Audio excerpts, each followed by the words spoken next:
नमस्कार, आप देख रहे हैं जगत क्रांति टीवी और मैं हूं आपके साथ ज्योतिका।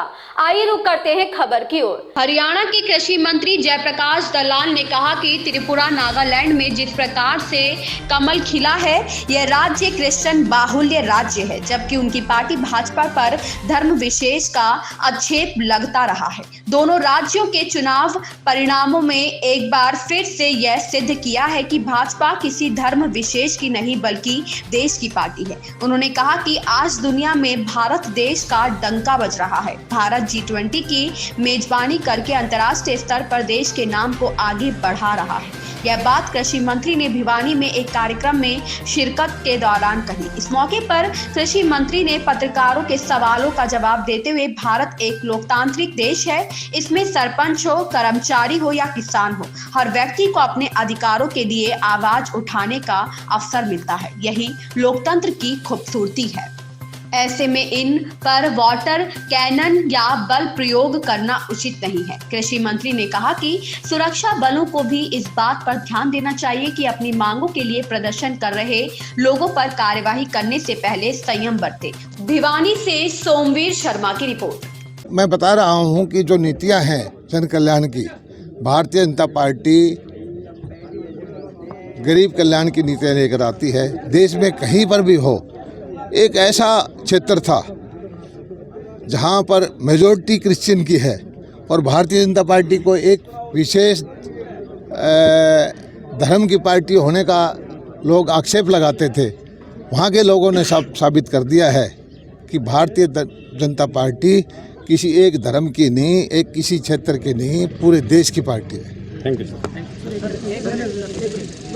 इस पे भी गौर करेंगे सर, एक सरपंचों को लेकर जो आम आदमी पार्टी, देखिए, सभी चाहे सरपंच हो, सरकार के नुमाइंदे हो, मंत्री हो, MLA हो, सबका ध्येय एक है कि जनता की सेवा करना। वो भी जनता की सेवक हैं, गांव का विकास कराना चाहते हैं। MLA MP पूरे प्रदेश का विकास या अपने क्षेत्र का विकास करना चाहते हैं। मिलजुल करके जो कुछ उनकी समस्याएं हैं उनका समाधान करेंगे। और मैं ये समझता हूँ कि पहले वाली नीति में हजारों सरपंचों पर केस बन जाते थे, क्योंकि नए नए सरपंच बनते हैं, उनको कानून कायदे का नहीं पता होता। अब जो हमने यही कहा है कि सारी ताकत तो सरपंच के पास रहेगी, जिम्मेदारी जो है अधिकारियों की होगी। तो इस चीज़ को हम समझाएंगे, मिल बैठ करके फैसला करेंगे। पेंशन किसने दिया है? हमने ही दिया था, और थोड़ी बहुत कमी रही पिछले 3 महीने पहले और दिया। हम तो ये कहते हैं कि आज भारत का सिक्का, भारत का डंका दुनिया के अंदर बाज रहा है। आज G20 हमारे यहाँ चल रहा है। ये सही है लोकतंत्र में पेंशन मांगना, रिटायर्ड कर्मचारी का पेंशन मांगना, किसान को अपने हित की चीज़ मांगना, सरपंच को अपने हित की चीज़ मांगना, यही तो लोकतंत्र की खूबी है। और धीरे धीरे करके हमारा देश जो है दुनिया की सबसे बड़ी इकोनॉमी बनने के रास्ते पर चल रहा है। भारत माता का वैभव दुनिया के अंदर फैलना शुरू हो गया है, और भारत के लोग, हमारी जो नीतियां हैं भारतीय जनता पार्टी और हमारे जो प्रधानमंत्री हैं नरेंद्र मोदी जी, उसके साथ हैं। बार बार चुनाव होते हैं, उससे प्रदर्शन आता है। लोकतंत्र में जिस प्रकार से अपनी मांगों पर नहीं, ये नहीं होना चाहिए, नहीं होना चाहिए। ये जहाँ तक भी है, दोनों पक्षों को संयम बरतना चाहिए। और अगर कोई ऐसा कोई गलत काम किया होगा तो वो सब कैमरे में आ जाएगा, उसके खिलाफ एक्शन हो सकता है। लेकिन मेरी प्रार्थना है कि शांतिपूर्वक प्रदर्शन होना चाहिए, मांग शांतिपूर्वक ढंग से करनी चाहिए। बल प्रयोग को आखिरी तरीका होना चाहिए। जो सुरक्षा बल हैं उनको भी बल प्रयोग में संयम बरतना चाहिए। बातचीत के लिए नहीं बुलाया जाना, इसके पीछे नहीं, बातचीत के लिए बातचीत के लिए उनको बुलाया गया है।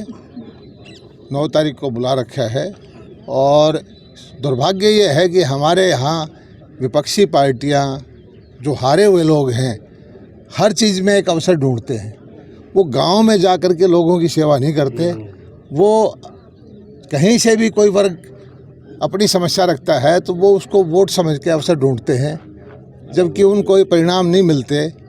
मैं समझता हूँ कि लोकतंत्र में हर वर्ग को अपनी मांगें मांगने का हक है, लेकिन उनके द्वारा सत्ता की कुर्सी हथियाने की कोशिश विपक्ष कर रहा है, वो कभी कामयाब नहीं होगी। इस खबर में इतना ही। मिलते हैं दूसरी खबर में जगत क्रांति टीवी के साथ।